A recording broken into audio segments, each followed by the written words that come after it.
Welcome back, everyone. Hey, this is episode 109 of the Jiu-Jitsu Dummies podcast. It is. It's brought to you by Black Belt Digital Marketing. Anything you need to build your business, on or offline, website design, Google Ads, graphic design, printing, we can help. I say we can help because I own that company.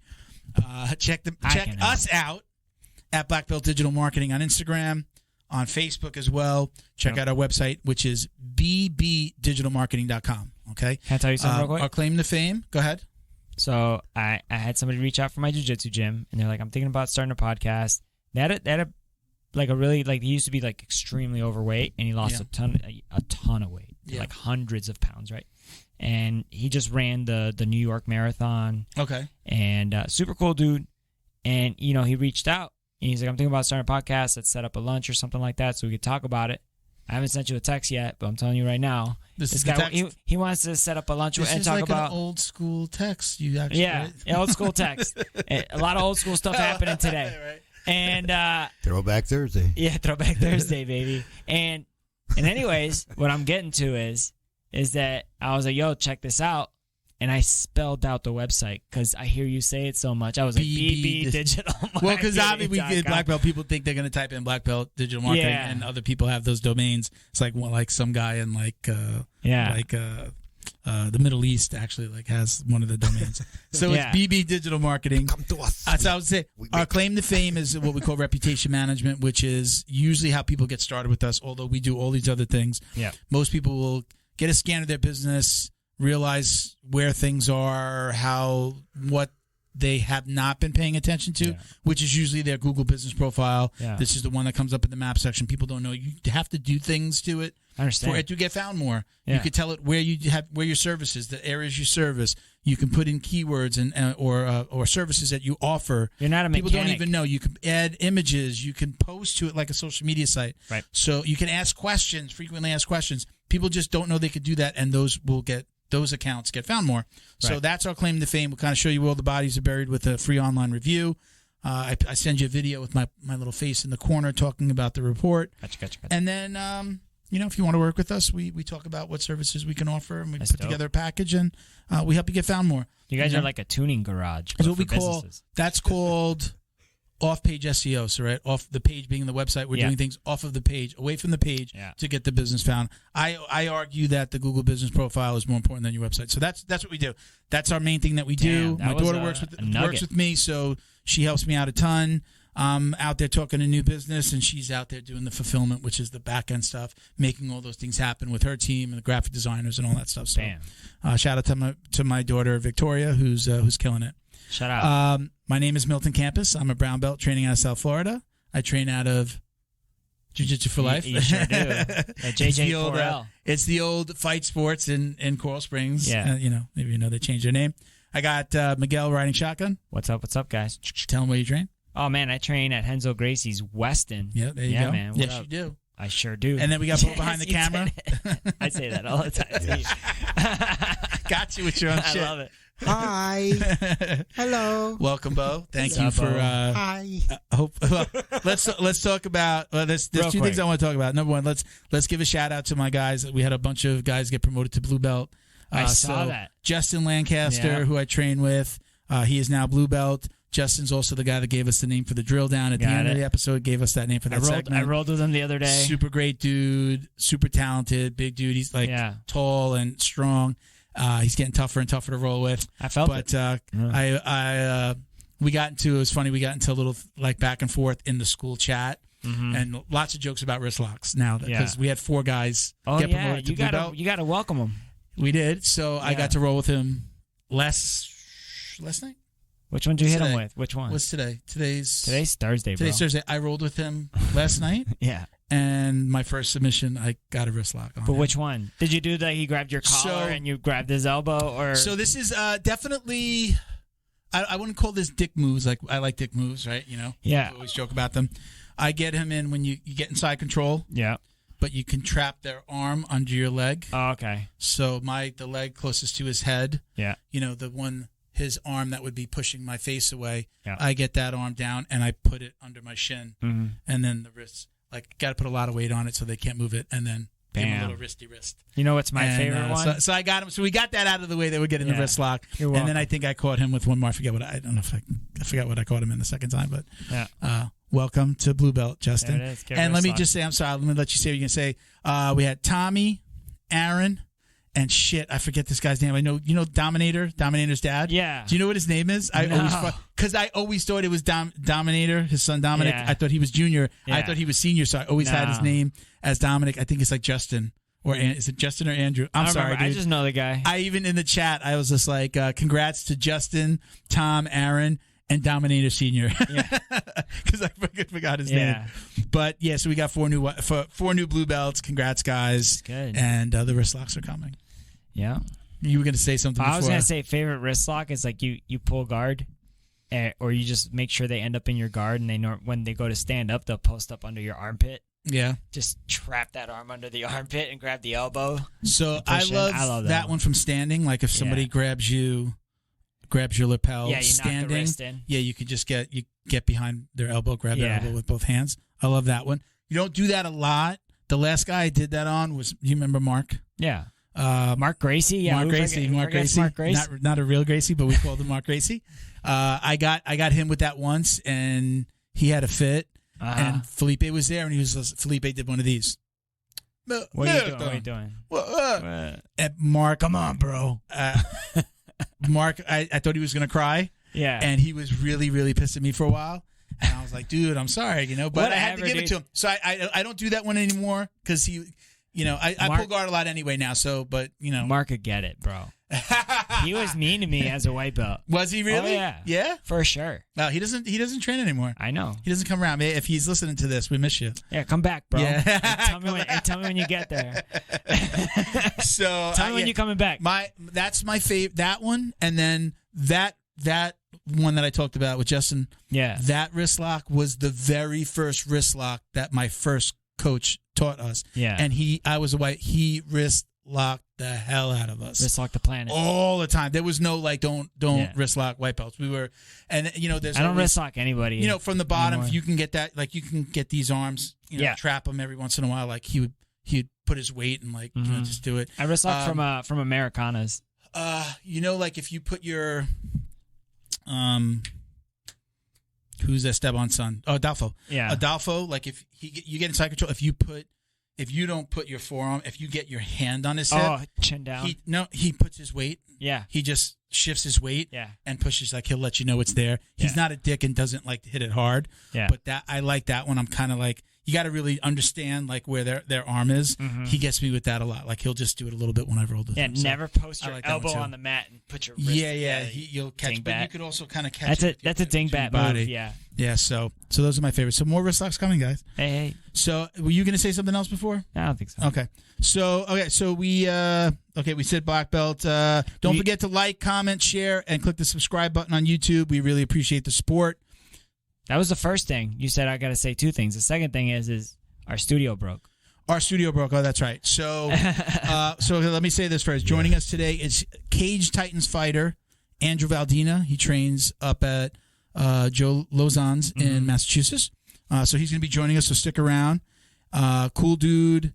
You're gonna like him. You're gonna like. I've spoken to him already. He's really super cool, and I think you guys are gonna like this interview. We can get like some insight on him getting into MMA, and how jiu-jitsu, how jiu-jitsu plays into this, and how he's transitioned from wrestling to jiu-jitsu. So, so you want to tell him about the studio? It's like the main thing that records everything. Our recorder took a shit. Yeah. We're gonna, when you see the episode today, we're gonna put our old school when we used to do the podcast. Throwback Thursday. Yeah, we used to have the TV and have the like ESPN style, I would call it. Yeah. So the guest was here in between us, or maybe on that side, depending. Yeah. You know what? And the guest his head is on the screen, and that's the way we filmed. And we talk to the screen like he's in the studio. Yeah. So that's what we're going to be doing today. Throwback Thursday. When we bring Andrew in, you're going to be seeing the So the if TV anybody, I'm going to put this out there. If anybody has experience with the Convergent Design Apollo recorder, DM me on Instagram at BADWERKS. Okay. Like if you actually have experience or Google with an Apollo.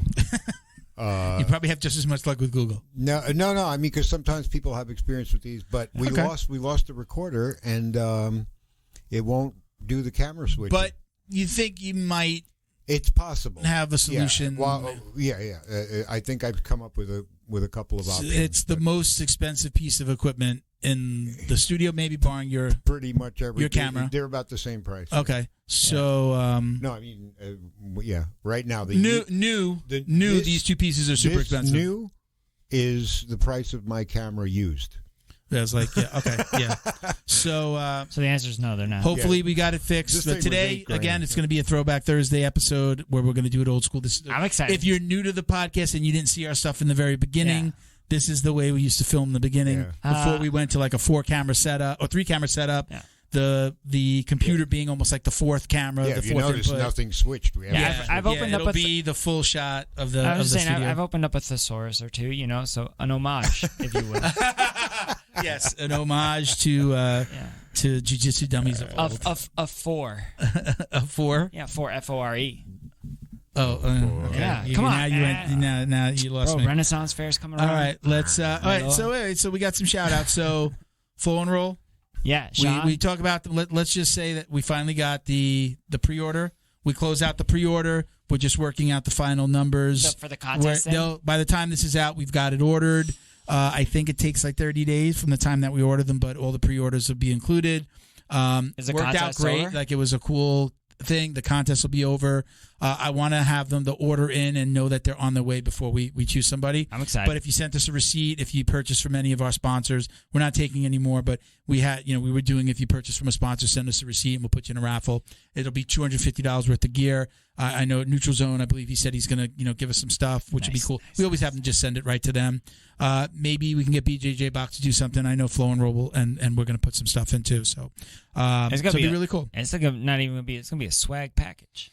It's going to be a very cool. You're going to get a couple of packages. Yeah, most likely. That's what she said. Like I want to just send everything directly to them. And yeah, man. Look, we appreciate all the support. Our sponsors, the show. When I post online, I always say you could support us best by supporting our sponsors. That's right. Right. That's like. You support them, they support us. This all works. So support Flow and Roll. Again, thank you to Flow and Roll. Check them out at flow_n_roll. They got amazing custom designs. They did our custom design. I've already got the next one ready. We'll do it as a pre-order, but we'll be able to do it faster. I understand the process now. Sean is super patient, not only with the design through the process.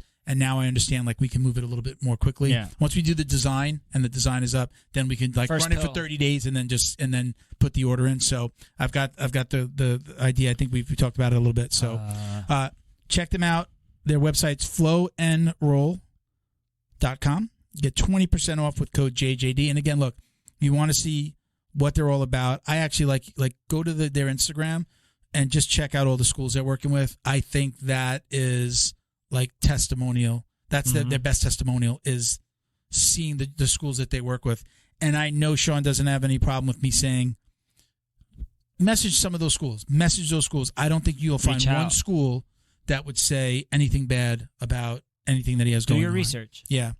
So thank you again, Sean. BJJ box. You know what? I was supposed to check the mail. There's probably a box sitting there. My bad. But it'd be cool to we'll open it on the next episode. Yeah.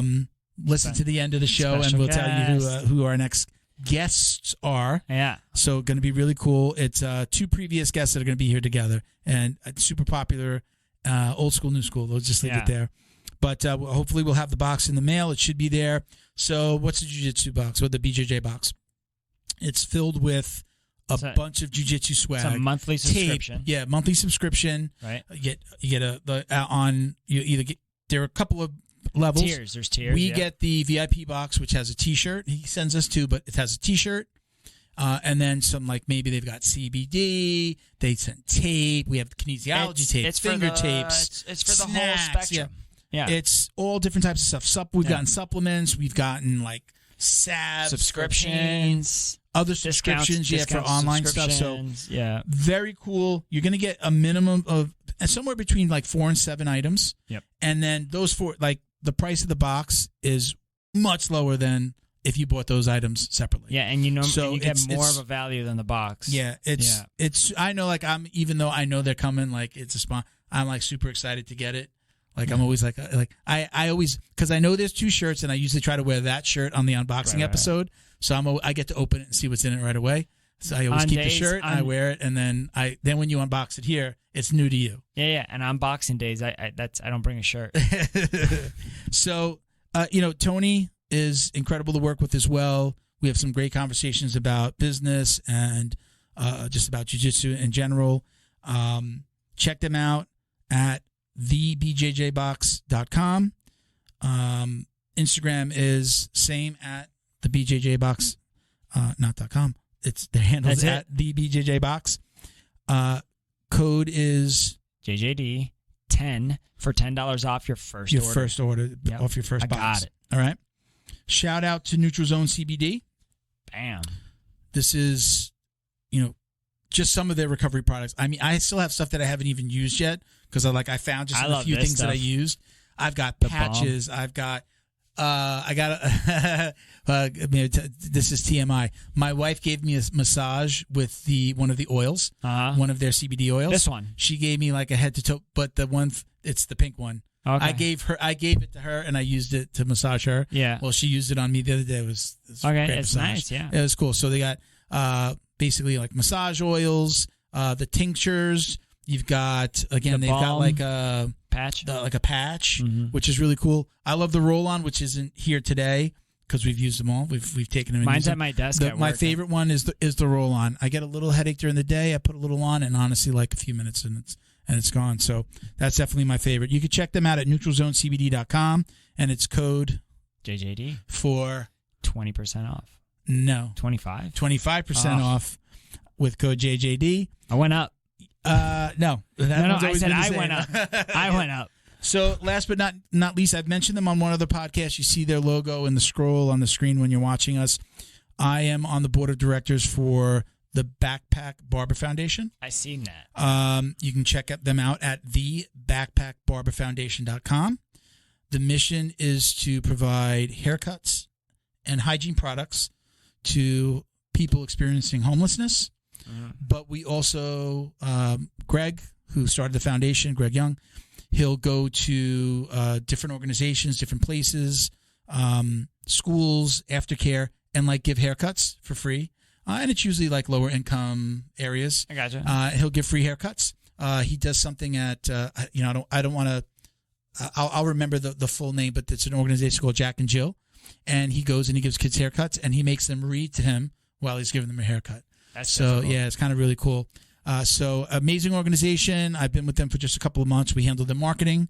We're giving our marketing services for free. And if you check out the Instagram at the Backpack Barber Foundation, you'll see what we've been doing for them.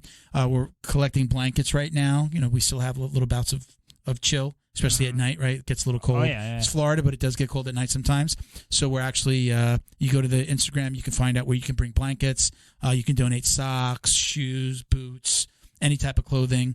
But there's a donate button right there on the homepage. If you want to donate, that would be wonderful. Or if you're at our Instagram at Jiu-Jitsu Dummies, you can click the link tree, the link in our bio, and you'll see that you can donate to the Backpack Barber Foundation right there. Okay. It'll take you right to the donation page as well. So I just wanted to throw that in. I think they're an amazing organization. So happy to be working with them, and I plan on helping them do some big things. We've got some cool things in the works. All right? All good? Bo doesn't have to pay attention anymore. He's just like, yeah, I know. He doesn't have to touch anything anymore. Throwback Thursday. Just run it and go. I'm still working because I'm looking up what can I do to save us from this disaster, from the catastrophic failure of our main piece of equipment. Yeah, seriously. All right, so let's get at. You ready? We lost our thrusters. Are you ready to do this? It's like your balls falling off. You've got to press the button. Are you ready? I'm ready. Okay, let's get Andrew in here. What's going on, Andrew? How you doing, man? What's going on, guys? Doing good. Thank you for joining us, man. We explained the change of the studio setup. Yep. This is like a throwback episode for us, I guess, because this is the way we used to do it in the beginning. It's Thursday. Throwback Thursday. TBT. You guys did this on purpose. Yeah, right. Yeah, somebody broke the recorder. You never know. So listen again. Thank you for doing this. We have a mutual friend. I believe he still sponsors you, Pete the Job Guy, Pete Langlois, and his wife Angie. Awesome right? guy, man. Yeah. Yeah. Wicked fortunate to have him and haven't met him. So he's been helping me out the past few fights. So wicked cool guy, and nothing but the greatest things to say about him. I love it. Wicked cool, Matt. He's down here in Florida. He says things like "wicked cool." Yeah. I didn't even notice. Have you spoken to him? What's that? Have you spoken to him, or is it like his team that you speak to?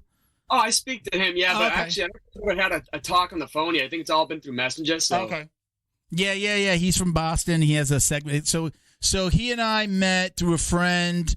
I built his new website. We started talking. Then I started helping him with his podcast. So I help him launch his podcast after he records it. He does a podcast called Pete the Job Guy, or Hard Worker. He spells it wicked hard worker. The E instead of ER, it's -AH, hard worker. Yeah. So that's how I met. He mentioned you, and I said, hey, let's have this kid on. Let me know, give me his info, and here we are. So that's how we met. Talk to us a little bit about how you got into martial arts. We'll start there, and then we'll start talking about this crazy idea of jumping in the cage. Yeah, crazy downplay it, man. So growing up, if we're gonna go real back, I was kind of like the smaller guy growing up. Even these days I'm in the small weight class, right? I'm at 135. So being the small kid growing up, you gotta learn to defend yourself. Like the everyday bullies and shit like that in school, whatever. And I early on I needed to learn how to defend myself. So I had my family, put me through Taekwondo, and at first it was just to see if I like it or not, but then I freaking fell in love with it, man. Just everything about it. I got my black belt through there in high school, and that led right into wrestling due to the fact that I got cut from the JV basketball tryouts. I was not a baller at all, man. I thought I was so good at 5'4", thinking I was going to go places, but didn't end up working out. But it worked out for the better because wrestling's, my newfound love. So I loved that through high school. That went right into college wrestling. And I wrestled 4 years at Bridgewater State. The head coach there, Frank Camisa, he actually corners Joe Lauzon, UFC fighter, UFC legend at this point. Love Lauzon. So, and the gym was probably about 25 minutes away from the college. So I needed to cut weight one night, and all the other gyms were closed. He's like, all right, I'll swing you by Lauzon's. I went there. And just, dude, another thing, it just flooded right into another love. I loved everything that was going on with that gym, from everyone hitting the bag, just the hard rounds I got to see sparring, and just people all trying to get better. And I knew I needed to do something after wrestling was over in college. So that just naturally went into MMA, and that's kind of how I got into it. I have a question about the cutting, because I wrestled in high school too, and that's super. It was a long time ago. And I know a lot of things have changed, but was the collegiate weight cutting mentality on the same level as MMA weight cutting mentality in terms of sophistication when you were there? That's actually a good question, because it's actually very different the way that wrestlers cut and the way that MMA fighters cut. Only due to the fact that wrestlers, they have to cut weight maybe twice a week at some points. They have a meet on Wednesday, they have a meet on Saturday, and that goes every single week for the most part, here and there. But MMA, you have one day to weigh in, and you have months to prepare for that in some cases, or a month at most, at the minimum. So I think I took a lot of things from the collegiate level of cutting weight, like how to, intake water load for the days prior and stuff like that, what to eat, what foods will retain water and stuff like that. So that helped me into the MMA scene for cutting weight. But in terms of the way you do it, it's much different, man. I think it's way easier in MMA cutting weight than in wrestling, because you don't have to do it so frequently every week. You mentioned water loading. You saw him drink before, and you said, "Hey, are you water loading?" I've never heard the term water load. No. What does that mean? I'll let you explain. Yeah, I'll let him explain it. No, you're the guest. Go ahead, explain water loading. So hold on. Before you start, you got to say I am not a medical professional, and I don't recommend you doing this for losing weight. Now you can say I'm not a medical professional. Listen, I've done it a couple times. We'll put the disclaimer on the screen. Yeah, don't take everything I say for, take it for the grain of salt. But basically, when you're cutting weight, you drink. I like to drink water like a gallon a day every single day. That's how I do it. Even if I'm not in fight camp, that's what I'll do. But if I have a fight coming up, the week of the fight, you have a weigh-in on Friday, fights on a Saturday per se. I like to drink about, maybe like a gallon on a Monday, a gallon and a half Tuesday, 2 gallons Wednesday. Thursday's when you really start to cut it out. And what that does, it kind of flushes everything out of your system. And you're just, filled with water. That's the only thing left you have to cut because you're cutting back all the foods and stuff like that a little bit. I don't know. Is there anything else I'm missing over there? That's about it. Yeah. It's like it actually it shocks your body almost into like that's what's left. Yeah. So then when you stop giving it water, it starts. When you stop giving, that's when you. Yeah, I think there's also something like chemically that happens in your body when you load that much water into you. Yeah. And then you're also like avoiding salts, I believe, as well. I wrestled a couple of years in junior high. Yeah. And I used to have to cut, and I used to wrap my stomach and my thighs in saran wrap. Yeah. Put on a couple of sweats and some hoodies, and get in my basement and just ride the bike in front of the TV for there you go. You know what you're doing. Yeah, man. I had like the sweatsuit. That's how I cut. And then all day in class, I had a waiver, like permission essentially from my wrestling coach to chew gum in class, and I would chew Bubblicious sour apple gum, and I had a Gatorade bottle, and I wasn't swallowing my spit. I was just spitting it out. And as soon as the flavor went away, stick another one in there. Just nom, nom, nom. Andrew, how much weight are you typically like? What do you walk around with, and where are you fighting? So I usually walk like the heaviest I'll get is like 55, and that's if I'm really just like after a fight or something, I'm taking some days off and I'm eating whatever the hell I want. But usually it's like no heavier than 152, 150, and I fight at 135. But when I'm in camp, it's actually a lot of the time hard to keep the weight on because I work out 2 or 3 times a day every single day, and just the food gets burned so fast. And this fight's actually at 140, so I get to eat a little bit extra. Ooh, catch weight. Normal. Yep, catch weight. So I'm not complaining about that. So I know when I'm working out hard, like I'm always so hungry. I like eat so much more. Yeah. That's got to be so hard when you're working out. Again, you're working out so hard. You're in the gym, I'm assuming, multiple times a day. And then you got to not eat that, especially that last week when like you probably want it the most. Well, that's got to be a major brain fuck, right? I'll be a weirdo about it then, if I'm being honest. Like the fight week, if I'm cutting out food and stuff like I usually do, like I'll look up videos on YouTube of people making foods, like eating greasy foods, like drinking gallons of like Kool-Aid. I'm a weirdo about it, but it helps me get through it. Geez, yeah, man. I used. Well, he's a 135er as well. Are you familiar with Eric Shelton? Used to be in the UFC. He's like a cage aggression. Like it sounds very familiar. So is it the Showtime? Yeah, Showtime. He's got a nickname, Showtime. Shelton. Yeah. I used to live next to him, and like when he would cut before a fight, man, it's just like the personality changes. Yeah. We should. I think Andrew. I think I told you we live like I would call like South Florida like the mecca of jiu-jitsu and American. We live. Well, I still live up by American Top Team. So he used to live like right by the old American Top Team building.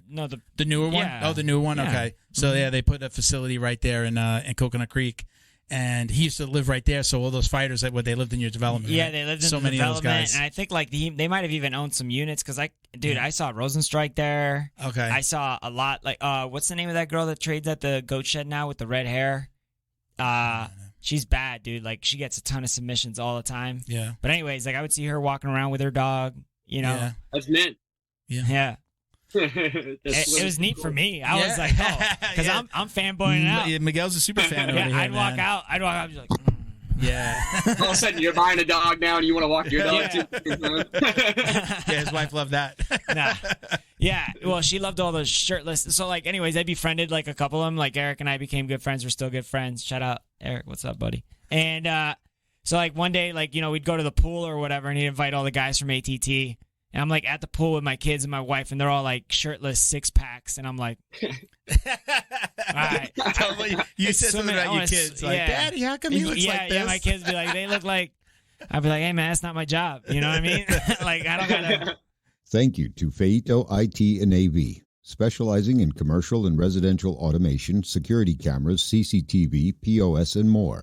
Check them out at feitoitav.com or call 305-428-2515 and let them know the dummy sent you. Thank you to Neutral Zone CBD, a combat family-owned company that supports athletes and the people who love them. Neutral Zone strives to deliver clean CBD products for sports recovery in gummies, lotions, balms, roll-ons, and more. After a competition, a hard rolling session, or a tough day on the job, Neutral Zone has a product designed to help you reduce inflammation, increase cell rejuvenation, and may even help with aging joints. Visit NeutralZoneCBD.com and get 25% off your order with code JJD. And follow them on Instagram too, at MyNeutralZone. Jiu-Jitsu's favorite monthly subscription box has now joined the Jiu-Jitsu Dummies podcast. The BJJ box is delivered to your door filled with premium jiu-jitsu and grappling apparel, equipment, supplements, supplies, snacks, and more. The crew at the BJJ box find the best in the world of jiu-jitsu and guarantee every box to be worth more than the cost. Each box includes 4 to 7 items you're going to love. Visit thebjjbox.com and use code JJD10 to get $10 off your very first box. And give them a follow on Instagram at thebjjbox. Special thank you to the crew over at Flow and Roll for all their support. Flow and Roll is renowned for their incredible no-gi rash guards, shorts, and leggings. Flow and Roll has quickly become the premier custom apparel provider for academies big and small throughout the United States. Reach out today to discuss your custom order and ask about their incredible pre-order program. You can send an email to flowandroll@gmail.com or visit their Instagram at flow_n_roll and shoot them a direct message. And yes, they can create an awesome custom gi for your academy as well. Visit flowandroll.com to check out their awesome designs, and while you're there, pick up a Jiu-Jitsu Dummy signature tee exclusively at flowandroll.com. And remember, you'll get 20% off your purchase of t-shirts, rash guards, or gis with code JJD. Andrew, you mentioned he's probably one of my favorite fighters. I remember seeing him on The Ultimate Fighter. You mentioned Joe Lauzon. Is that his main academy? Is that his like HQ essentially, where you train? Yep, Lauzon MMA. It's in Raynham, Massachusetts. Okay. It used to be in Easton. I know these towns don't mean anything to you guys. You don't know what they're called, but I know Boston a couple times. So he's actually thinking about opening up a new location somewhere else and having both. But right now, just one place in Raynham. And do you get to train with him? Are you actively training with him? Would you consider him your coach?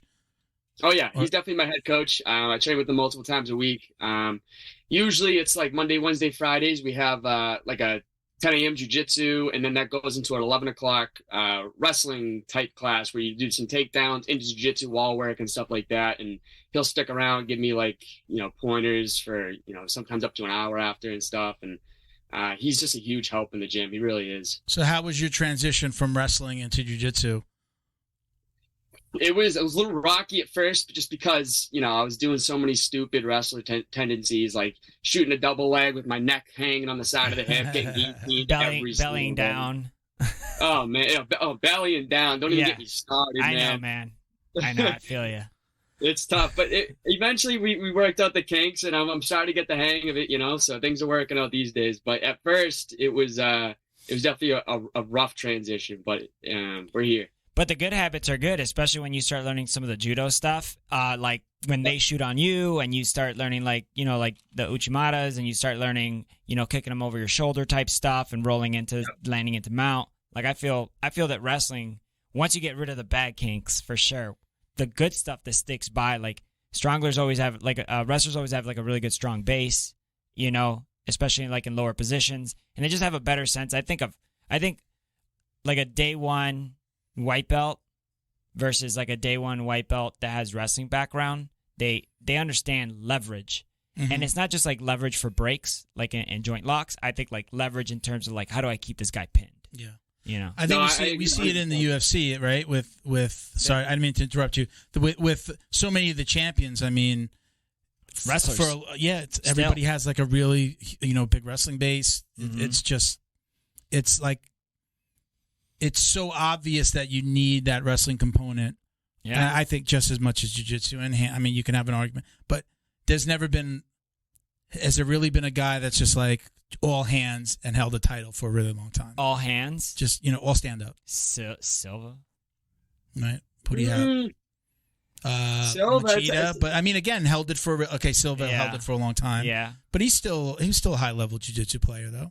Yeah, but he just knock you out. Yeah, no, that's true. He used his jiu-jitsu and he used his wrestling to maintain distance and take up and like just defend to keep it standing because that was his power. But I would say all hands. He wasn't all hands. No. Right now it's this Russian invasion. Is it really? No, it's Russian? Dagestan. Well, yeah, it's a province. Yeah.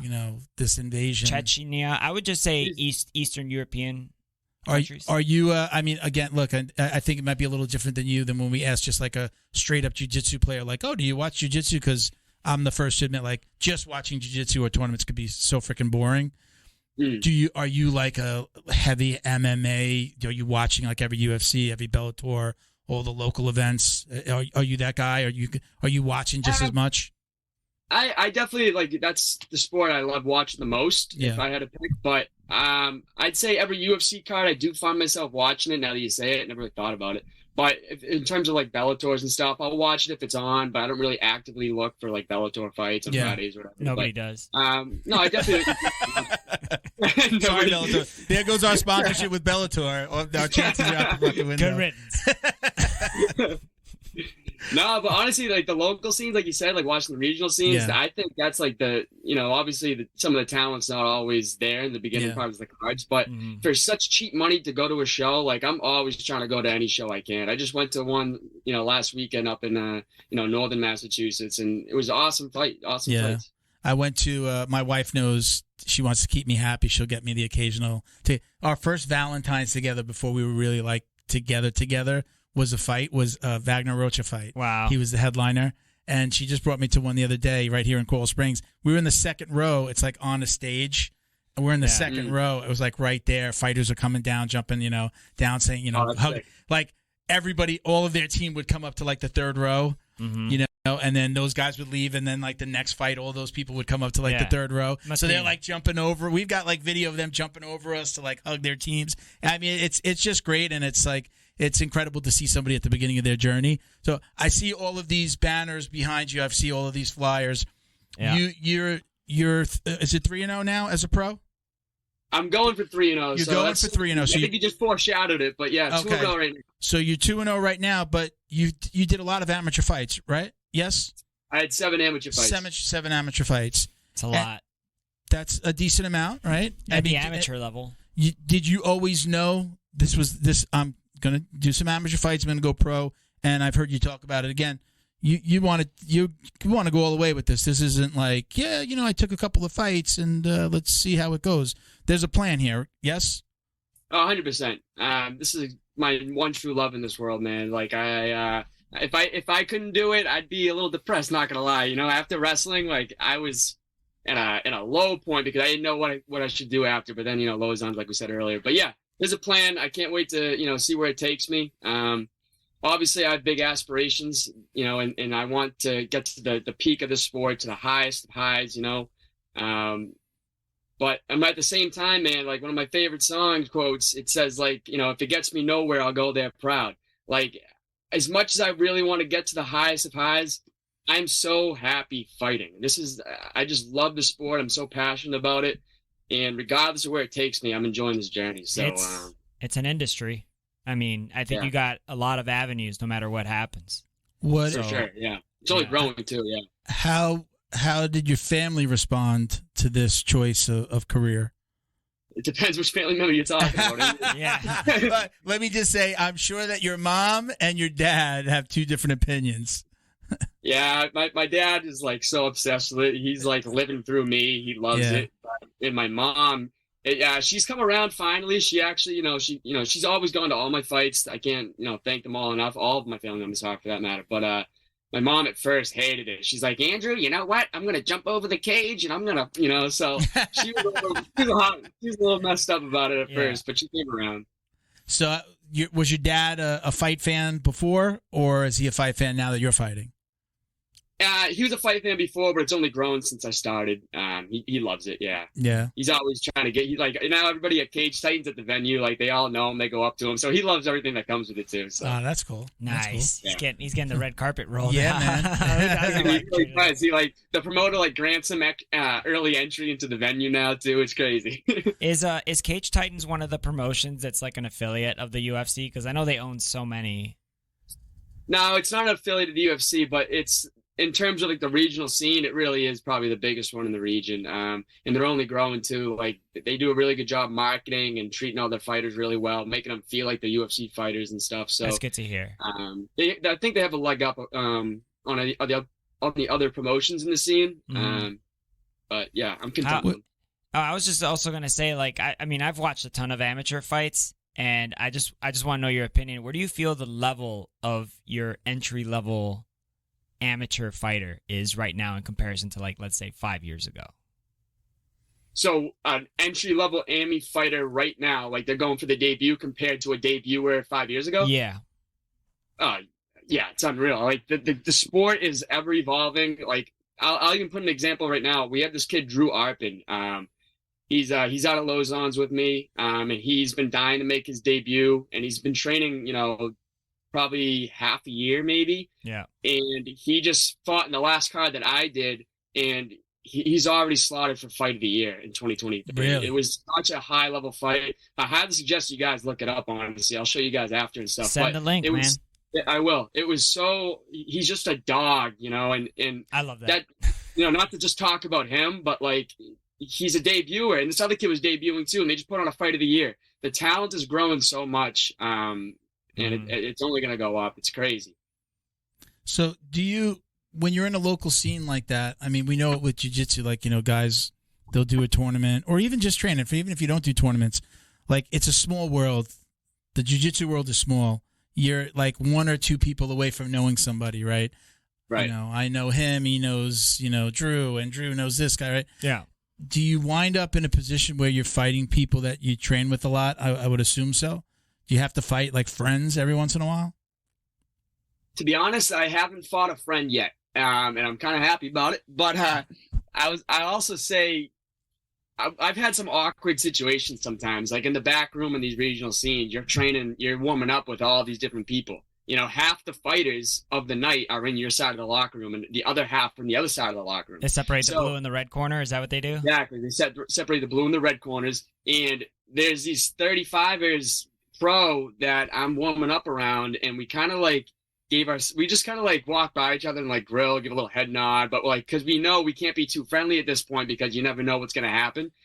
We might be able to fight each other, but I'm the type of guy where I have a whole new view on this. Everybody has that type of mindset, but I've been breaking it this past year or so by saying like New England MMA shouldn't have to fight New England MMA fighters. I mean, obviously that will happen, and if the rankings align where you need to fight somebody for a belt, then so be it, whatever. But I think in this early stage where I'm 2-0, the guy that I was just talking about in the locker room, he's now 2-1. He just lost that last one, unfortunately. But all these up and comers, why don't we just build each other up, cross train together, and we'll fight all these out of staters that bring the talent too. So I mean that winds up being on the organization though, right? And their capacity to bring outside talent. To bring outside talent in. It's if you're going to bring outside talent in, it's like that you got to put them up. You got to pay them maybe a little bit more to come in, or pay for give them a per diem, pay for their lodging, right? I mean, I think that's why it is a regional thing, right? I also think that's a really good idea because that's really attractive because now you have all these New England fans that are New England fans and fight fans. And now they could just unanimously just vote for their guys. Yeah. And girls, whatever. But, I mean, that's the nature of it. Like Cage Titans, and then I'm sure there's like a bigger regional organization, and then you get to the Bellators and to the UFCs, and like you said, they're picking up these smaller organizations. Yeah. I have a similar, I think even Sean from Flow and Roll said it. He's like, I want to host tournaments between jiu-jitsu gyms. So it's like my gym, your gym. We pick weight classes, and then we have the opponents go, and it's like, I know you hate when I do this, but I just spoke to him last week, and like we're bouncing some idea. You know, kind of the back end of what we've talked about, and what we'd like to do for jiu-jitsu. It's not exactly there, but I get it. Yeah, it's it's a little bit about creating a regional scene in that regard. But giving people a place to come do tournaments or to put on but I'm even about like stuff. Gracie Baja versus fight sports or whatever. You know what I mean? Like I mean, like the UFC did that, right? They did the Black Zillions versus American Top Team. Yeah, like that, right? like the Paul Harris type style stuff. I like that. How do you feel about something like that? I mean, I know it's just like just put on your just like imagine. Would you do a Ultimate Fighting Championship? You know, would you do go into an Ultimate Fighter type of house? Would you get onto a reality show if you were invited, or even Dana White's a regional series, one? right? Like that's what he's talking about. Like if there was like a tough, and then the tough was Northeast versus Southeast versus Midwest versus West, Northwest, Southwest. Yeah. You know, like I think you guys are onto something. Like that'd be bad. No, you did it. That's badass. Well, he was That's talking a little bit about cross training, not necessarily like not sitting in the house together, but he was saying like bring those. Yeah, bring so you're fighting different people, so you're not fighting the people in your region. It's I mean that's the thing, you got to win, right? And then you move up to nothing against Cage Titans. I'm sure you love them, but the goal is to start here and then move into larger organizations, right? I mean that's how you're going to get where you want to go, right? They're necessary. I've let them know that too, like and they know too. They don't know, right? I mean that's got to be common. Yeah. If Sean Shelby's there. I'm sorry. Go ahead. I'm interrupting you. There's like a little sound delay. I apologize, but go ahead. Yeah. Finish your thought there, Andrew. No, I was basically cleared up. I'm just, I let them know, and they know it too, that we're, I'm not looking to stay forever, but I'm happy to have this temporary home with them. So, they treat me well and they understand what's going on. So. Yeah. So we got some listener questions and we're gonna talk about that. But let's go back to I want to go back to the amateur side of things. You said you had 7 amateur fights. What was your record as an amateur? So I went 4-3. But those 3 losses, man, the first loss was my debut, and that's, I didn't even really know exactly what I was getting into at that point. Honestly, I was fighting for the wrong reasons and shit like that. But the other 2 losses I had were actually kids from the same gym down in Alabama, SPG Alabama. They have a really good gym down there. These kids were studs. One was for the title. That I came up short in a split decision. Really, really close battle fight. Best fight most fun I've ever had in my life. And then the other one was my last amateur fight against his teammate, this kid Tyler Stevens, who's real tough dude. So, and as an amateur, I was fighting the toughest talent I could to prepare myself for the pros. So I knew what I was getting into. Okay. I have a question. Like, what do you do to mentally prepare, for these type of fights? My mentality's shifted throughout my entire career. At first I had to mature, and I felt myself mature. I've seen it now, where at first when I was fighting, I thought I had to get all riled up, and I was screaming and at this guy I don't know if you've seen any fights, but when I faced someone in the amateurs, I'd be in the cage when they're announcing me, screaming in their face, trying to get my mentality all riled up and stuff. And I just didn't think that was the right way to go anymore. And now I've taken a more calm approach and really dialed into my senses and stuff. So I don't know. I know we both have to prepare for a fight. I try not to actually think about the fight through fight camp every single day, because I think the harder you think about it, as much as I love fighting, I truly love violence. I'll take a couple licks. I'll give it back. I love it. I just think if you think too deeply into the fight on fight night, you're going to get a little nervous and stuff. And why have those nerves act up any other day than on the day of the fight? And have you found yourself have you cut people out of your life? Have you cut bad habits out of your life in order to improve? Oh, for sure. Yeah. If you're not doing that, you're not trying to be successful. I'm just talking about examples, for there could be people listening right now that potentially want to go this route, maybe give them a shortcut. I think that also has to be adjusted to your goals, though. My goal is to be the best of the best, so I had to adjust my day-to-day life in order to do that. Some people only want to get in there for an experiment type thing, and they'll go back to the ways they have. But I think if you want to be the best of the best, you have to be willing to sacrifice, fun things that you like to do, going out to the bars every weekend, eating shitty foods, drinking, So I kind of cut all that out just to dedicate for this. You said before you were fighting for the wrong reasons. You said that first fight. What was that wrong reason, and what was the right reason now? Or what is the right reason right now? So the wrong reason was my first fight, man. Like I just, I saw I heard the crowd. I walked out to the song "All the Lights" with Kanye West. So like even the song was symbolic of the bad mentality to have. And I was just, if you see me walking out on YouTube, man, for that fight, I'm just smiling at the crowd, like thinking like I'm the man, whatever. And I can't wait to knock this kid out in front of all my people and have them think I'm the man. Like it was just bad mentality, and it was an immature mindset to have. And I think everything happens for a reason, though, and I learned from that very hard. I'm a huge believer in that, and I like that you said that. I know, like, as a business owner, I've had that, like, I want to prove people wrong, or I'm going to do this, and I'm going to shove it in their face. Look, I was able to do it. And now I do it for me, man. I do it for me. I have a new, my daughter's working for me, so, like, my goal is to, like, build this company for her now. And in the beginning, awesome. It was a little bit more like, I'm going to do this. It helped me do the podcast more, but at the same time, it was like, yeah, fuck my old bosses. I'm going to show them I don't need them, right? And then that stopped, and it's less weight. You carry less weight when you're doing it for yourself or your family. There's a bigger goal than, like you said, all of the lights, all right, Than that, like, oh, I'm here for the spotlight. And I'm like, the podcast. I mean, we never even did the podcast. The podcast was like sitting around drinking beers with friends, going, we should record this, man. This would be so cool if we were. We used to have one of our first co-hosts was Junior Vega, and he was a black belt at that point. Maybe brown. He had just gotten his black. Still a black belt. Yeah. Well, I mean, he had just gotten his black belt around that time.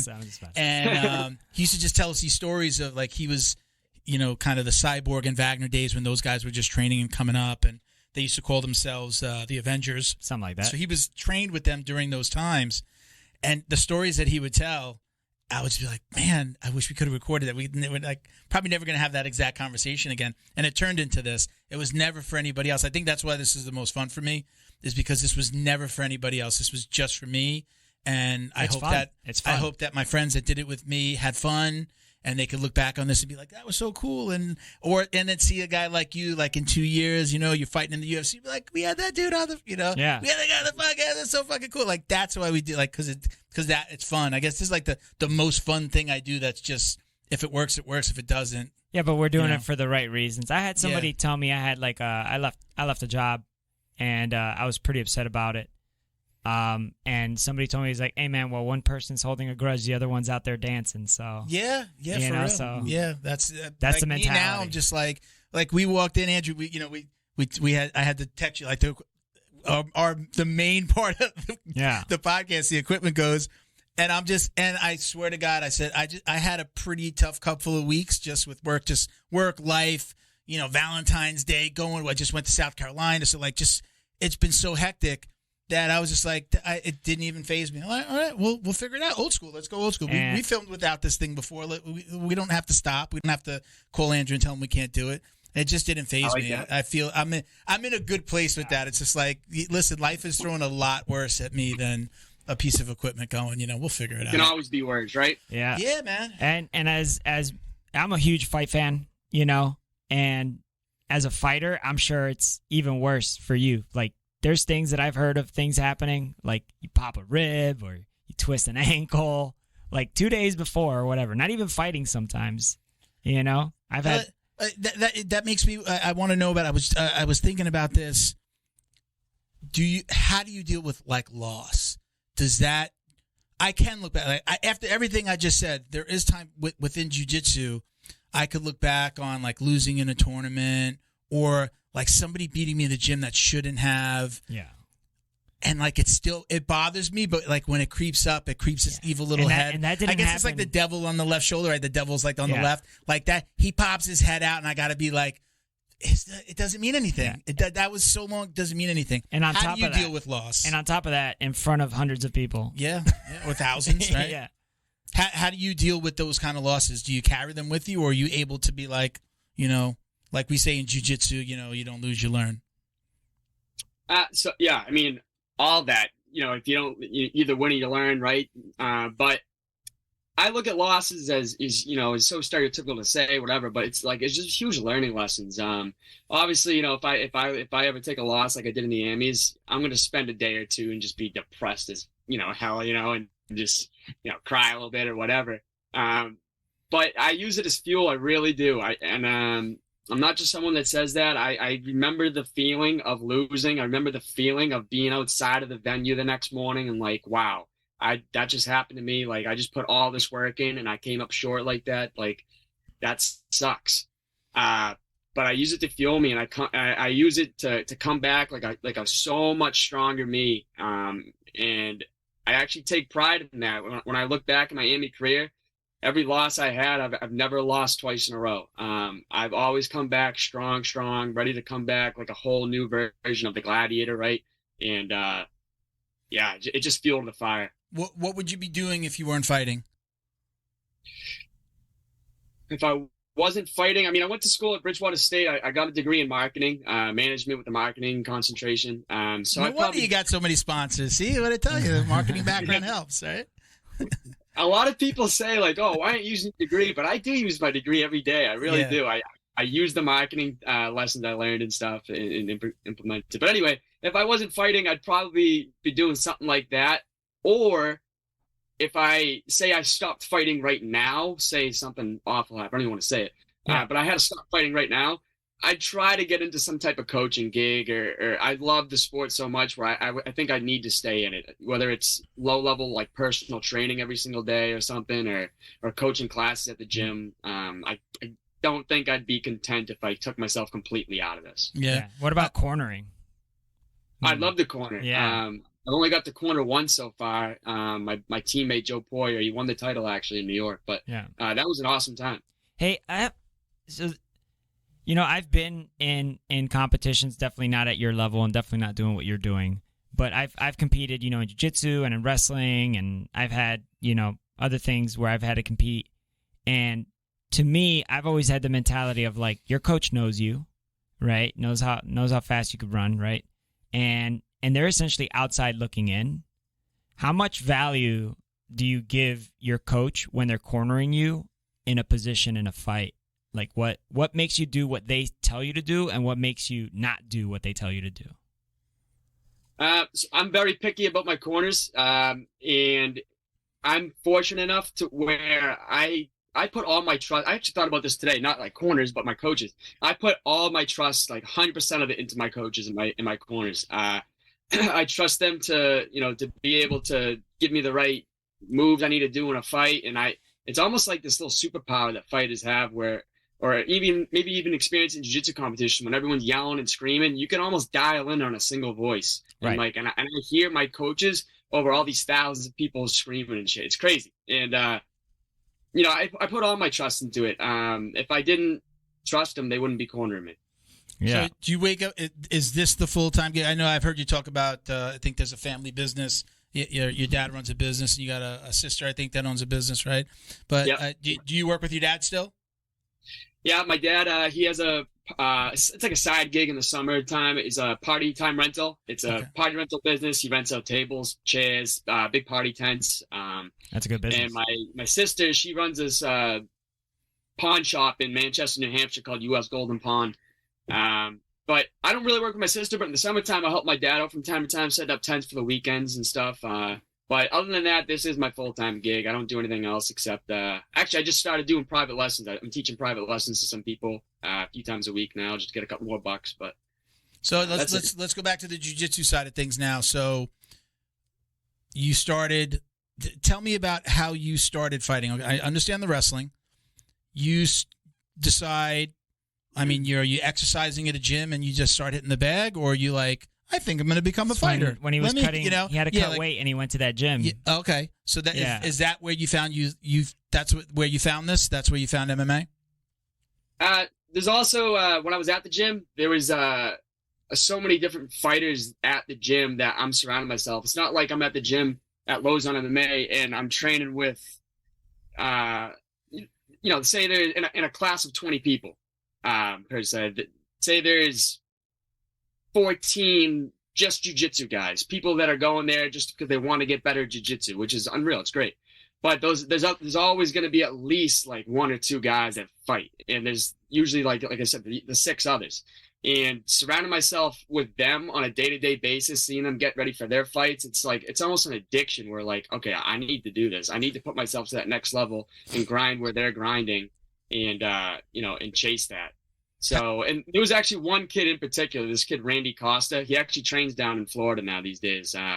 He was at, what the heck's the gym, Dan? I can't think of it right now, but he's training down in Florida. He used to come to Lauzon's though. That's where he started out, and me and him were like boys. He went to the same college as me, and he basically guided me in my early stages of my MMA career. How soon were you doing jiu-jitsu after you found that gym? Was it right away? Right away. I knew I needed to, get those floodgates open and just start doing jiu-jitsu every single day just to, implement that. And how do you feel your jiu-jitsu game's improved now since you started from the wrestling to now? Is it a couple years? Oh yeah. It's I think I went to Lauzon's in 2019. So it's been, 3 or 4 years, and I truly believe that like it's actually one of my strong suits at this point. I think at first I was a wrestler with some kicks, and at this point I listen, I'm trying to stay as humble as I can, I swear. But I really do think all around I'm solid. I'm fucking solid. You gotta have that as a fighter. That's you gotta have it. We talked a little bit the other day. A lot of MMA guys just don't do belts. They don't put on the gi. But there's still kind of a level. I mean, if you're training, how often were you training in the beginning? Was it like immediately, okay, 5 days a week, 6 days a week, every day? Were you training right away? Did you know this is what you were going to do? Or were you say, I'll go to train after work today, After wrestling was over, because wrestling was like a full-time gig too, but after wrestling was over, it was probably every day, but maybe like once a day. Okay. And I'm asking that to go, we talked about belts, and I'm like, 4 years you're training, let's just even say once a day, 5 days a week, 3 to 5 days a week. Typical purple. School, you're going to be about a purple belt about now. You're going to be purple, a couple of stripes. So that's respectable. Like, again, we talked about, you're like, well, I don't really, we don't do belts. I don't know what belt I'd be at. Now, then you talk about people who compete. Maybe they get held back a little bit longer. So, if somebody was like doing tournaments who's like in a gi, they'd probably be at blue. Their coach would be kind of holding them back. I don't know if you call it sandbagging still. No, it's competitive. There's competitive belts, right? There's competitive belts. And we talk about that too. Yeah. A competitive blue belt, I've seen competitive blue belts fucking mop the floor. But easily he'd be a purple belt. And, and the tenacity of an MMA fighter, and just like, I don't know, it feels different when anytime you deal with a professional athlete, it feels different. And then especially like between a high school wrestler and a collegiate wrestler, man, there could be a 30-pound difference, and that collegiate wrestler just has that mentality and that tenacity to just overtake that, and it transfers to jiu-jitsu equally. Is there a Mrs. Andrew? Is there a Mrs.? Is there a Mrs. Valdina? No, man.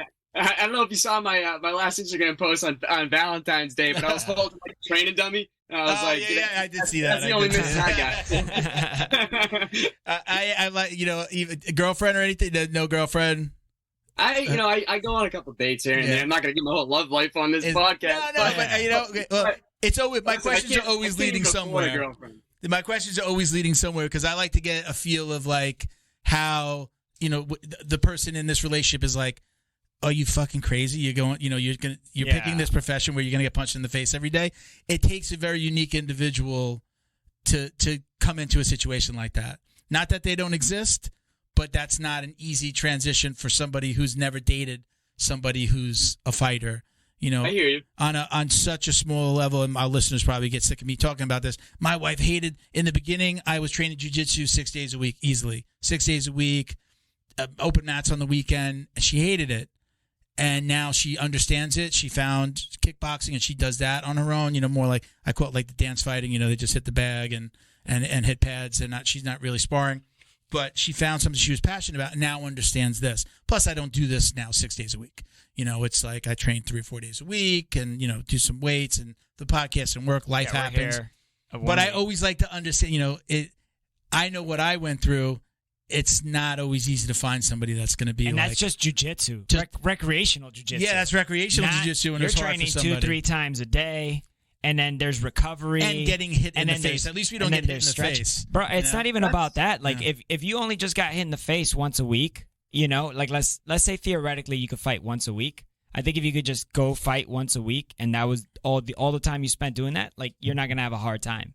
But it's the I gotta wake up at 9 a.m. and I gotta stretch, and then by 11 a.m. I'm doing warm-up drills. And now my passive income is while I'm at the gym, I eat a quick breakfast, and now I teach 2 privates. Then from the 2 privates, I go into my afternoon. I'm doing strength and conditioning. After my strength and conditioning, I eat and I rest a little bit. Maybe I get 1 more private in.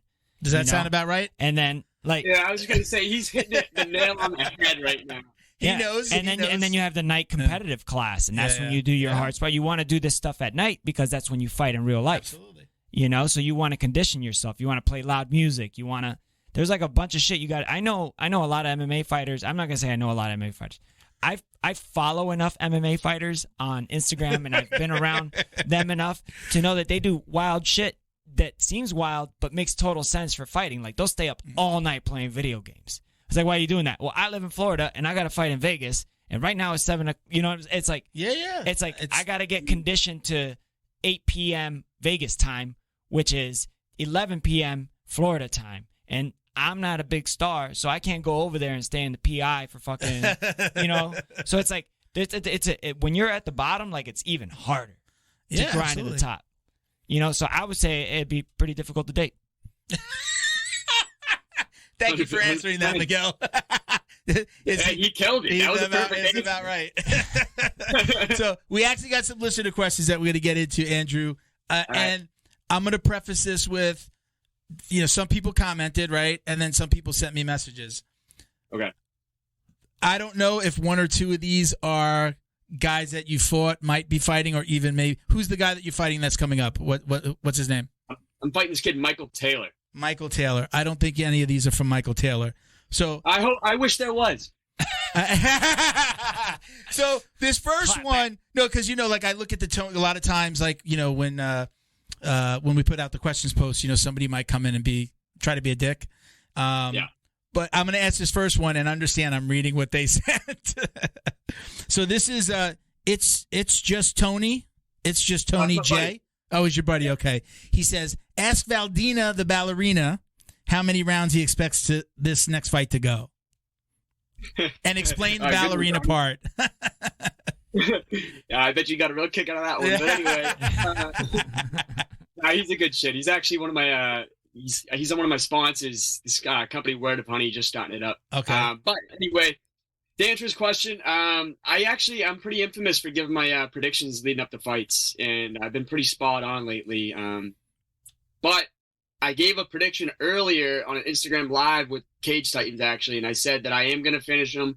I'm pretty vague at this point. I usually dial in my prediction closer to fight night, and I don't know how that works, but the closer I get to fight night, I almost have this little insight like I'm a goddamn genie. And I think I'm going to finish him. It's not going to go longer than 2 rounds. That's all I can say right now. Okay. Submission finish? Oh, you said no more. Okay, I'm not going to press. Do you use like visualization? Do you meditate? Because usually people that do that, they wind up kind of doing what you just said, is like I kind of dial it in. What is there something about what you do that helps dial it in, or is it just no? I kind of feel it. I kind of just feel it. I mean, the stuff that I work and it comes to match up with the opponent that I'm fighting and their style. Okay, that makes sense. So that's kind of where it comes from. All right. So if Tony, his name is Tony. Tony, yeah. Tony, he's got to listen to the podcast, and then we might give him a T-shirt or a mug. All right. Okay, so we got choose the Dan mug. Walsh MMA. You know this guy? Yep. Okay. He's. I think we kind of touched on this a little bit, but what's the biggest evolution you've seen in your jiu-jitsu over just the last year? That's a good one. That's actually a teammate of mine at Lauzon's. He's a good kid. Biggest evolution in my own jiu-jitsu in the past year, I would say. So I've been working with this kid, Carlos Lauzon. This is kind of more of a specific answer, but there's this kid, Carlos Lauzon. He's a really good black belt. He's a collegiate wrestler, high level, really just a stud all around. And he's a small guy too. And I've been rolling with him so often this past year because I just met him. He just came to Lauzon's, and he's been showing me the style of jiu-jitsu where, like, instead of these stupid, like, early novice type of mistakes where I'm just being a spaz, moving around all the time, he likes to slow cook his opponents, right? So we're like, I love it. You really make them feel your weight, and you stay on top and get them tired by doing such little movements. So I'm being my efficiency. I'd say my efficiency to keep it short is the biggest evolution. You just described my jiu-jitsu. Yeah, and the way my coach teaches jiu-jitsu. That's old man jiu-jitsu. I like cook my opponent. That's cooking him. Yeah, so that's a lot of leg dragging, shoulder pressure. Yes, sir. So are you familiar like with the jiu-jitsu, like the big guys in jiu-jitsu? Not big as in weight, but like big, like they're kind of famous in the jiu-jitsu community. Have you heard of Andrew Wiltsey from Daisy Fresh? No. Well, I think he started his own gym. So I would recommend. Right, okay. to look up Andrew Wiltsey. He's the only BJJ player that's sponsored by a food place. Panda Express. Because every time, and this dude wins worlds, this dude wins everything. And he loves them. But he basically stalked them into getting a sponsorship. He submitted them into sponsoring him because he got so many people in the jiu-jitsu community to just be like, bug them. I contributed. But anyways, I would suggest look into Andrew Wiltsey, and he has a very almost MMA focus. He's a takedown guy. He's submission hunting. When it comes to guard passing, it's called the buzzsaw system. Like, I mean, he does not stop. But in terms of that pressure, that shoulder pressure, he has a very good shoulder pressure technique. So I'm just throwing that out there. That's a Gordon Ryan thing too. Like if he's lazy. I like the slow cook him. I like that. Yeah, lazy. He's lazy. Yeah. Gordon Ryan's literally the laziest. Yeah. I get it. I look him up. Yeah. Look up Andrew Wiltsey. You could just tell me I'm retarded. My profile's public. You can just go ahead and send me a DM. So we actually got a question from Cage Titans. They said, "What is it like to fight in Cage Titans?" Of course, the gas. Yeah, right. Self-promotion here. Real creative, Cage Titans. Awful. It's the worst experience. No. Cage Titans. This is me being completely honest. I'm not trying to butter up for them, but I've said it in multiple podcasts where they just do it right compared to other regional scenes. Like I said earlier, we're touching upon that a little bit, where they just treat us all like the highest level of UFC fighters by, giving us our own gear in the locker room to walk into the locker room and receive. They give us all, fight banners that we can promote ourselves on social media. I just think it's the right promotion to choose if you really want to get yourselves to that next level, just because they have such big reach and they can reach such a large audience compared to these other promotions. So I'm so happy and lucky that this is my first organization I fought for, and I've been sticking with them, and until whatever promotion's next. Sorry, our emergency phone things are going off. Somebody just got kidnapped. Uh-oh. That's not funny. No, well, I mean, it's an Amber Alert. Yeah. So somebody just got kidnapped. It's the worst. Right? Do you see? Are you familiar with like One Championship right? So, would you travel to Asia to fight? Do you want to stay in the U.S.? I mean, is it? I'm going to say it this way: we interviewed somebody who had turned down a Bellator contract because he was waiting for the UFC, and then he got onto Dana White's Contender Series. I won't say the name, and he didn't get on. Not to say that he'll never get on, but is it? In your opinion, would you kind of like take the best first offer, take the first offer period? Yeah. Are you waiting for the best offer? Like, do you think about those kind of things on a daily basis, or, as fights are coming up? I do. I actually think about that a lot. And there's so many different avenues you can take in the sport where, again, it depends on your goals, whatever. But even if you want to get to the best of the best, talent-wise, any of these organizations will do its justice. I mean, regardless if it's quote unquote UFC, where everyone puts that as like the number one, and maybe it probably is. But my goal in particular is not to be getting into the UFC. My goal is to be the best of the best in the world. And regardless of what promotion that is, I'm going to pursue it as hard as I can. Yeah, you'll be the best. And my coaches might get mad at me for this, depending on which one you ask, but I've almost said to myself where, like, I'm not taking anything away from my opponents at all. But as an amateur, I'm going to get to my point, I promise. But as an amateur, I fought really tough people to prepare myself for the pros. Now as a professional, Some people take the approach of taking like the hard fight right off the bat, your debut and your pro. Like that's, if I'm going to get somewhere, let me fight the toughest of the tough, or else I'm never going to make it. That works for some people. But for me, what I did was fight tough people, the pros. And now I'm kind of just resetting a little bit and taking some fights that kind of build the record a little bit. But these guys are still tough. They show up anywhere, anytime. The UFC's doing that. Look at Sean O'Malley. Like, they fed that dude cans for fucking 3-4 fights. They were tough, but like for his skill level. Sean O'Malley, say what you want about him. I think that's the smartest way to do it, because I agree. He built himself to be prepared for these tough people. Yeah. So what I'm getting at is, if I got a UFC offer after this next fight, I'd probably turn it down. I mean, I probably would, because my goal isn't to get to the UFC. It's to be ready for the UFC. And when I'm there is to keep excelling. Yeah, you don't want to get that call. They do that a lot at the UFC. Especially they do it like if somebody fight contract. And or they, hey, listen, when somebody dropped out, do you want to fight? You get that call. Maybe it's the last minute. You're prepared, but you maybe not. You might be physically prepared, but maybe not mentally prepared to take a fight in the UFC 3 days later, a week later, whatever it may be. Right. I mean, would you take that again? So we're talking about contract and we're talking about a fight. Would you take a last minute fight? And if Bellator or UFC called you up and said, "Hey, listen, we got this opening. Somebody dropped out. Would you take it?" Yeah, that's a different story. If it's a last minute replacement and they need somebody, luckily I stay ready all the time. And I 100% would take that. I think you'd be a fool not to. Yeah, you hear that? Yeah. And I mean, I think the UFC, for all the complaints that you hear from fighters, we don't know. We hear it from them, but I can probably say that every fighter that I've seen that has taken a last minute fight, the UFC always gives them another shot. Yeah. If you come in and you lost a last minute fight and you performed well, even if you performed okay, they almost always give that guy another shot. Yep. They give him a shot and they give him time, and like it's just like, thank you for doing that, thank you for filling in. For sure. Now we're going to give you another fight. That's so appropriate. I mean, I would definitely take it. I mean, I know Juan turned down that Bellator contract. Yep. Juan Puerta, we had him on the show. He talked about turned down a Bellator contract. He won the Contender Series fight, and then he won. Then years later. He finally gets a shot with the UFC, which is the Contender Series. He wins, but didn't get the contract. Yeah. So, and I mean, I have my own opinions about that, but it's like, I think in the UFC, not only do you have to be a good fighter, you also have to be a good interview, and you also have to be a showman. So it's like you have to prepare for quite a bit. What do you think about that, Andrew? Do you feel that that's correct? I do, and I think the UFC, obviously, it's a fighting organization, but I have friends that are gone into the Contender Series, like you said, and they've experienced the PI and all this different stuff, the employees, and I even have Joe Lauzon, who's been in the UFC for who knows how long, where it's a friggin' marketing department. It really is. That's exactly what the UFC is.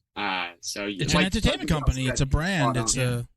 It's a modern day Coliseum, and you are a gladiator. Yeah. And if you want to be the guy who they send out there to get eaten by the lion, then you could be that guy. And if you want to be the journeyman who's out there, you could be that guy too, or you could be a star. And is Lauzon still he fought like last year, right? He fought in 2022, right? He's still part of the UFC. I think it might have been 2021 where he fought Jonathan Pierce and he beat him at UFC Boston. Actually, he was freaking sick at the guy. Yeah. But he was supposed to fight Donald Cerrone, but that got pulled out. Like Cowboy pulled out, and then Joe had to pull out because of a knee injury, so it never happened. Yeah. Always one of my favorite fighters. I mean, I remember him Cerrone? Lauzon. Oh, Lauzon, yeah. I remember seeing him in the house on Ultimate Fighter, and then it's like when he's like a staple. There's a certain attachment that you have when I watched probably the first 10 season, and then I kind of faded away. Life, life just gets in the way. But like I watched so many of those seasons. And I think you become attached over the years. Like oh man, he was in the fighters. Like you automatically have this connection to them, and you root for them. I tell people like I don't have fighters. I don't watch a lot of fights with like this is my fighter and I'm gonna root for him and I'm gonna put money on him. I want to see good fights. Yeah. It's not like it's almost like watching football team and rooting for both for both teams.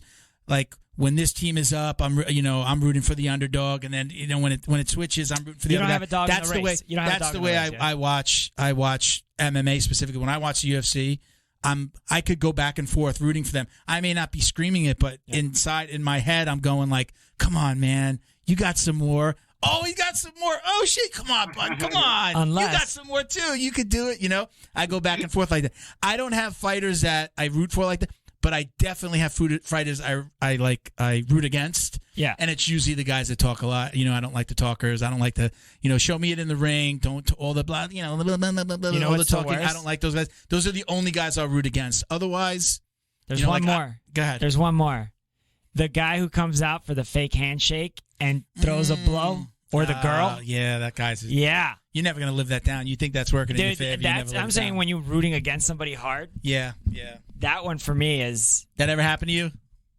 No, that never happened to me. It never will. I'm going to make sure of it. Protect yourself at all. You got to protect yourself at all times. You got to do that. You got to do the head nod before you do. You throw up your hand and you go. But that guy could also. That guy could. And still if that guy goes like this and it's still a little sus, you do the John Jones hand. Yeah. Real far. You know what's crazy? You just said that. Like before this podcast, I was driving. I was watching like a fight on YouTube. Actually, let's take that away. I'm driving and fight. Your insurance rates are going to go up. No. That didn't happen. I was parked. But anyway, I was watching this fight because it just popped up. Cage Titans put up. It was my teammate, but it was an old fight of his debut, and he signaled for a glove touch. And the guy said, yeah, they go in the ring, and the guy fakes it, hits him with a couple 1-2s, but my teammate thankfully knocked him out. It was good. Yeah. Thank goodness. You could see those guys that come in real, they the hesitate latest, a little bit. They're like, okay, and then they touch really far away. The latest one that sticks in my mind, it was in the UFC. It was those two females, and she comes out for a glove touch and then throws a high head kick. Oh, Jesus. And that other girl obliterates her in like a second. Protect yourself at all times, all right? They let you... touch hands in the beginning, and then it's like, go back. Protect yourself at all times. We got a couple more questions. So we've got, I'm going to say Ailes, JML. He says, anything you wish you knew as an amateur that you know now? Anything I wish I knew as an amateur that I know now? That it's not going to, it's kind of like maybe you should know it as an amateur. It's pretty straightforward, but I've definitely been embracing this mentality as a pro now, where I realize this goal, this dream is not going to last forever. Everybody has an end date, right? Whether it's you fight until you die, or you fight until your knees give out or whatever. So really embrace the time you have as an amateur and getting those training sessions in, giving it your absolute all, because when it's over, you're going to be left with that question: did I give it all, or was there a little bit more that I could have gave? So. Definitely remember that going into all your training sessions. I like that. Yeah. How do you take sparring? Like, do you do hard sparring? Sometimes hard sparring, not hard sparring. It's all mixed. So I actually only spar once a week. I used to spar a couple times a week, but I've reduced it. I don't think it's really necessary. Some people do, maybe, whatever. I do Saturday mornings, and I'll mix in we do 5 3-minute rounds, then we do 5 5-minute rounds. Mm-hmm. The 3-minute rounds, I'll usually go a little bit lighter, maybe with someone new, just to work on some new things and give them some, looks, whatever. And then when the 5-minute rounds happen, that's when the pros really step in, and we all. Sometimes there's some people that really bring the pace, and I just always match the pace of who I'm going with. But if there's a fight that I have lined up, I'll actually sometimes take a day out of the week that's not a Saturday, come in and ask specific training partners to come in. And I'll spar them for my, 3 5-minute rounds, whatever, and it'll be a pretty hard pace. That's good, yeah. And at your weight class, I mean, you guys move all over the place, yeah. And the cage, athletic. it's very athletic. And then also, I mean, being a smaller fighter, the cage is bigger, so you got more to work with, and it makes things more difficult. I think, closing the distance. Yeah. No, I was just wondering because, there's a lot of talk about just brain injury and fighting and people taking different approaches, like Max Holloway. He's like, I already know how to fight. I don't need to get hit. Yeah. You know what I'm saying? But, at the amateur level, you got to take your licks. I think that's changed a lot. I mean, it wasn't, I would say, maybe, the last just couple of years. Yeah. The whole, maybe we shouldn't cut weight like this anymore, and maybe we shouldn't be getting, doing hard sparring 3 days a week. People are becoming a lot smarter about this. Do you think somebody who did? I don't know if it was Max Holloway. Who's a Kukui? Ferguson. Ferguson. Ferguson did was it his last fight? He did He trained himself, so he did no hard sparring. Do you think that you can go into a fight without doing any hard sparring before? I mean, it's hard to say because I've never done that, but I think I could. I mean, sparring is mainly used these days for me. Like, I'm not looking to like get hit and see how well I take it. You know, I'm going into sparring rounds to work on things that I've been drilling every single day with my coaches. Mm-hmm. So as long as I'm getting my reps in with my coaches, I'm sure I do fine sparring. You know, fighting without a sparring. But Tony Ferguson should not have sparred leading up to that last fight. Let me just say that. Yeah. It's He kind of feels like it might be getting to him already. Yeah, I feel like it's almost taken like that Diego Sanchez type. God, I was just thinking road. the same name, man. I've been following him lately. Just The shit that he's putting out. I want to like stop following him, but then I don't want to miss the craziness. Not as like I don't want to miss the craziness as far as like I want to see him implode. Yeah, I just want to like I'm interested in hearing like where's this gonna go? Where's this going now? I feel kind of bad, you know. I do too. Yeah. I mean, do you think is it the blows to the head? I mean, Yeah, probably. It's like the most obvious thing. You know? It's just like he's had about 14 of those Clay Guida fights. Yeah. Man, you ever have a banger like that? Have you ever had an all-out war like that yet? In a fight? Yeah. You know, in the ring. That title fight that I had with as an amateur, we went 5 rounds, and you know we were trading a lot, but it wasn't anything close to what you guys are talking about with them. Yeah, man. Takes a toll, man. Yeah. Hey, man. Right. Hey, I still give it up to Diego Sanchez. We got one last question. Don't hang up. We're gonna have Bo take some pictures of us just for promo and so we can create some launch images, things like that. So this one again, this is one of the ones in the beginning where I apologize that I don't. You might know this guy, or he might just be being a dick. Right. This is Joey Starnuts. Oh yeah. You know this guy too?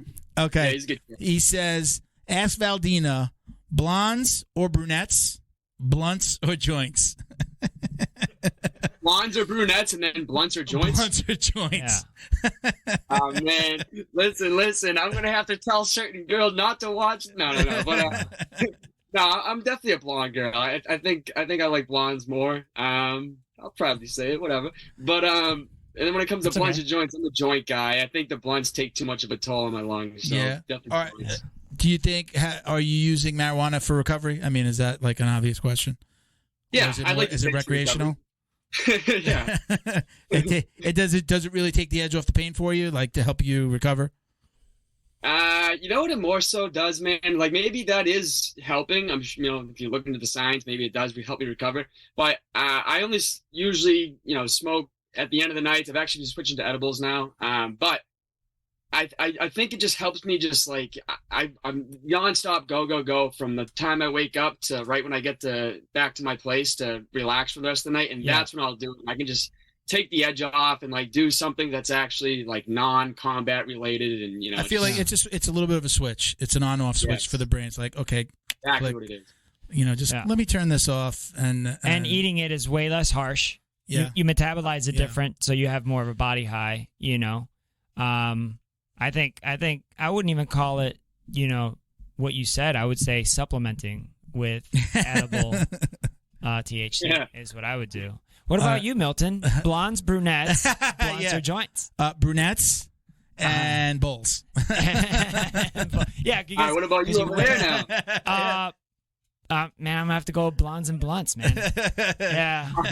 My wife is brunette. His wife is I might make blonde. a shirt because I like the way that sounds. Brunettes and joints. All right.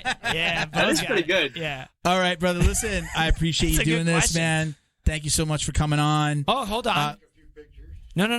Sponsors. Let's give sponsors? Hey, I'm glad he stopped me. But go ahead and give us a rundown of your sponsors. Give them some shout outs. This is your time. See what's up. Sorry. Whoops. No. 1 sec. I got to pull it up on my phone really quick. That's okay. Do what you got to do. All right. So, these sponsors, I'm very thankful for them. They definitely help me. Put your put the cat. There you go. Perfect. That's better. Here we go. Yeah. Good. Yeah. Very thankful for all these companies that sponsor me. Some are, brand new. Some have been sticking with me since, even my first amateur fight. Thankful for them. They definitely helped me keep my head above water. So to start, Jen's Jewelers. I'm just going to name some like where they're at and kind of what they're about really quick. they're in Billerica, Massachusetts. They just sell jewelry, and I'm very grateful for them. They're a newer company to sponsor. Get Right Nutrition. They are located in Drayton, Massachusetts, the hometown, and that's my go-to spot for after my workouts. I'll go up right over there and get some protein shakes. So they got these like protein balls that are unreal. Highly suggest everyone goes there and gets the Gladiator shake. They actually named it after me. Matty C Sports for You and Me. That's a local regional podcast in the area, and he decided to give me a sponsorship just for this fight here. Thankful for him. He gives me the platform to promote my fights.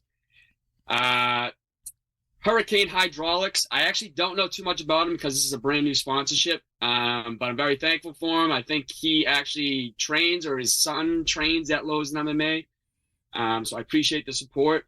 Invisaware. It's actually a cool company. They stuck me since day one, my first amateur fight.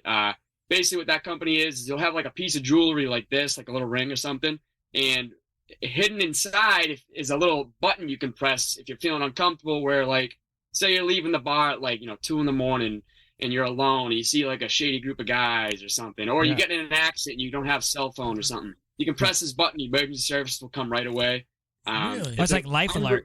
Holy shit. Yeah, it is, but it's a more fashionable type thing. You know what I mean? Like, yeah. Okay.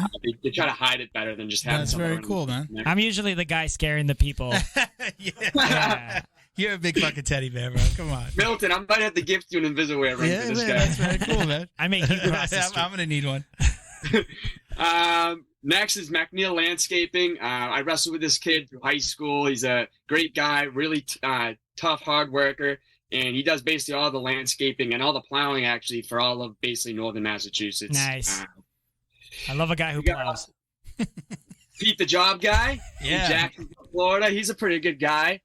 Yeah. Thankful for him. He actually hooked me up with this podcast here, getting my name out to you guys. I seriously appreciate you guys having me on. I can't thank Pete enough for getting my name out there too. Absolutely. Let me add that he runs a company called Ascendo, and they do staffing. So like his Pete the Job Guy podcast is a lot about getting his name out there and I don't want to say just getting business, but educating people on career paths, career advice. And then again, he can help companies with staffing and find them the right people to help them build their companies. No, so that's cool. I know a little bit about him. You just said that better than I would have. So well, Pete the Job Guy is your sponsor, not Ascendo, but he runs Ascendo. He's the man. He's the CEO of, I know he runs the Jacksonville location, and I think maybe even there's a couple of other locations, Georgia and South Florida. Complete sidebar. Does that not look like Chewy jiu-jitsu? Yeah, it looks like him a little bit if he was like cutting weight and fighting and getting all tatted up. Yeah.